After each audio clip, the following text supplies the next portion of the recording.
10 ವರ್ಷ ಆಗಿದೆ. ಅದಕ್ಕೋಸ್ಕರ ನಾವು ಈ ವರದಿಗೆ ಮೊನ್ನೆ ಏನು 29ನೇ ತಾರೀಕು 2ನೇ ತಿಂಗಳು 2024 ಕೊಟ್ಟಿದ್ರು, ಆವತ್ತಿಂದ ಚರ್ಚೆ ಮಾಡಿಲ್ಲ. ಈ 3-4 ಕ್ಯಾಬಿನೆಟ್ ಚರ್ಚೆ ಮಾಡಿದ್ದೇವೆ.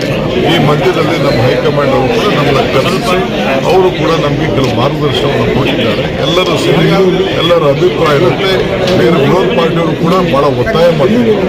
ಈ ವಿರೋಧ ಪಾರ್ಟಿಯವರೆಲ್ಲ ಏನೇನೋ ಮಾತಾಡ್ಬೋದು, ಅದಕ್ಕೆಲ್ಲ ಉತ್ತರ ಕೊಡೋಣ ನಿಧಾನವಾಗಿ. ಯಾರು ಏನೇನು ಹೇಳ್ತಿದ್ರು, ಏನು ಸ್ಟೇಟ್ಮೆಂಟ್ ಮಾಡ್ತಿದ್ರು, ಏನು ಹೇಳ್ತಿದ್ರು, ಈಗ ಅಶೋಕ್ ಏನು ಹೇಳಿದ್ದಾರೆ, ಅದಕ್ಕೆಲ್ಲ ಖಂಡಿತ ಉತ್ತರ ಕೊಡೋಣ. ಅಶೋಕ್ ಏನೇನು ಸ್ಟೇಟ್ಮೆಂಟ್ ಮಾಡೋದ್ರಿಂದ ನೀವು ರೀಕಾಲ್ ಮಾಡಿ.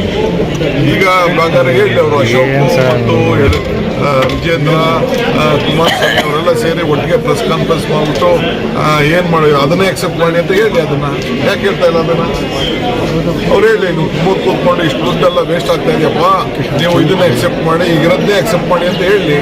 ಅವ್ರು ಇಲ್ಲೇ ಒಂದು ಮುಂದೆ ಒಂದು ರಾಜಕೀಯ ಬಣ್ಣ ಇಟ್ಕೊಂಡು ಮಾತಾಡ್ತಾ ಇದ್ದಾರೆ. ನಮಗೆ ರಾಜಕೀಯ ಬಣ್ಣ ಬೇಡ, ಜನರಿಗೆ ಸಾಮಾಜಿಕ ನ್ಯಾಯ ಒದಗಿಸ್ಕೊಳ್ಬೇಕು.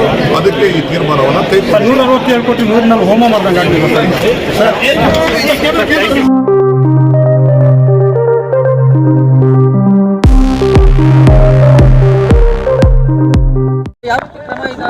ನಾನು ಮಾತಾಡಿದೆ ಅಲ್ಲಿ, ಈಗ ತಾನೇ ಬೆಳಿಗ್ಗೆ ಮಾತಾಡಿದೆ. ಅವ್ರು ಯಾರು ನಮ್ಮ ವಕ್ತಾರರಿದ್ದಾರಲ್ಲ, ವಕ್ತಾರ ಹೆಸರೇನು?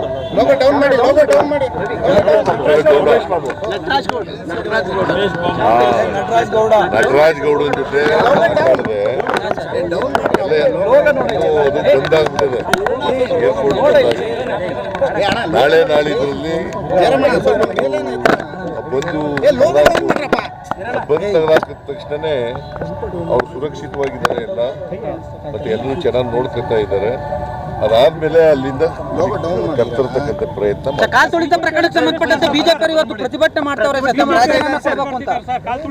ಇದಕ್ಕೆ ನೀವು ಕೇಳಿದ್ರ ಪ್ರತಿಭಟನೆ ಕುಂಭಮೇಳ ಭೋಜನ ಸತ್ರ ಮೊನ್ನೆ ಸತ್ರ ಅಲ್ಲ, 242 ಜನ. ಅದಕ್ಕೆ ಯಾಕೆ ರಾಜೀನಾಮೆ ಕೊಡ್ಬೇಕು? ಅಹಮದಾಬಾದ್ ಪ್ರಕರಣ ಅದಲ್ಲಯ್ಯ, ಮೊನ್ನೆ ಅಲಹಾಬಾದ್ ಆಮೇಲೆ ಗೋಧ್ರಾ ಇನ್ಸಿಡೆಂಟ್ ನಲ್ಲಿ ಸತ್ರಲ್ಲ, ಅದ್ಯಾರಕ್ಕೆ ಕೊಡೋದು ಜವಾಬ್ದಾರಿ? ರೈಲ್ವೆ ಇದರಲ್ಲಿ ಸತ್ರಲ್ಲ, ಅದಕ್ಕೆ ಯಾರು ಜವಾಬ್ದಾರಿ ಕೊಡೋದು? ಯಾರಿಗೆ ಜವಾಬ್ದಾರಿ ಕೊಡಬೇಕು? ಆಮೇಲೆ ಬ್ರಿಡ್ಜ್ ಇದಕ್ಕಿದ್ದಲ್ಲೇ ಉದ್ಘಾಟನೆ ಮಾಡುವಲ್ಲೇ ಬಿದ್ದೋಯ್ತಲ್ಲ, ಕಟ್ಟಿದ ತಕ್ಷಣ ಬಿದ್ದೋಯ್ತಲ್ಲ, 140 ಜನ ಸತ್ರು, ಅದಕ್ಕೆ ಯಾರು ಕೊಡಬೇಕು? ಪ್ರಧಾನಿಯವರು ರಾಜೀನಾಮೆ ಕೊಡಬೇಕು. ನಾನು ಅದನ್ನ ಡಿಫೆನ್ಸ್ ತಗೋತಾ ಇಲ್ಲ, ಅದನ್ನ ಎಕ್ಸ್ಕ್ಯೂಸ್ ಆಗಿ ತಗೋತಾ ಇಲ್ಲ. ರಾಜೀನಾಮೆ ಕೇಳ್ತಕ್ಕಂಥ ಇವರು what moral write these people have? ಈಗ ಕಾಲ್ ತುಳಿತದಲ್ಲಿ ಸತ್ತದ್ದಲ್ವಾ ಕುಂಭಮೇಳದಲ್ಲಿ? ಆಗ ಆದಿತ್ಯನಾಥ್ ರಾಜೀನಾಮೆ ಕೊಟ್ರ ಅಥವಾ ಇವ್ರೇನಾದ್ರು ಕೇಳಿದ್ರ? ಇವ್ರು ಕೇಳಿದ್ರೇನ್ರಿ? ಮತ್ತೆ ಈಗೇನು ಇದಕ್ಕಿದೆಲ್ಲ ಏನು ರಾಜಕೀಯಕ್ಕೋಸ್ಕರ ಮಾಡ್ತಾ ಇದ್ದಾರೆ.